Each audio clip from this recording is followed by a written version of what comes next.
As you can see, my fuel gauge is not working. So in today's video, I'm going to show you how to fix that.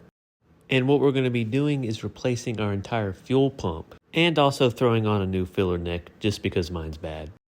To get to our fuel pump, we're going to be taking off the entire bed of this truck just because honestly it's the easiest way of doing so. So all you need to do is take the bed bolts off and disconnect 3 bolts here at the filler neck. And there is one connector underneath the tailgate that you're going to have to disconnect as well. Here's a better look at what that connector looks like underneath the tailgate. It's way easier to just lay on your back and connect it from the bottom.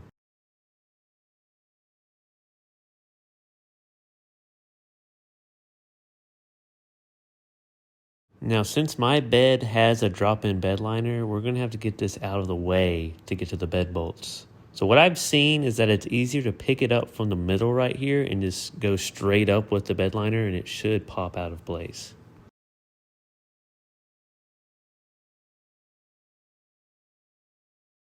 And honestly, I was a little worried to see what this bed looked like underneath, but actually it looks really good. It's just dirty.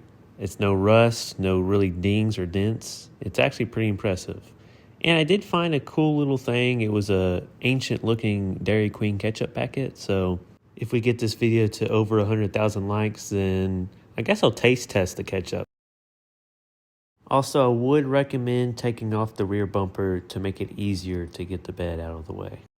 And after we have moved the bed out of the way, you don't have to take it completely off. You can just push it to the side like this, and then you'll have full access to the fuel pump itself. And then all there is 2 fuel lines and an electrical connector that you'll have to disconnect. And the filler neck itself is just held on by 1 hose clamp, so it's pretty simple to take off. Once you get all those disconnected and also the collar off around the fuel pump, all that's left is to spin this white sleeve around the fuel pump. I just used this giant C-clamp type of thing and put it around the collar and twisted it, and it worked perfectly. And I don't know if anyone's interested to see this, but here is the original fuel pump and the new one I got, which I got all these parts off Amazon for like $50 each. And they look relatively the same, which I hope they would because they need to be. And apparently the common thing that fails on these fuel pumps is the float right here. And you could just get a new float part of your fuel pump and replace that part of it. But I went ahead and got the whole thing just because it'd be easier to do. Also, here's a comparison of the original and the new filler neck I got.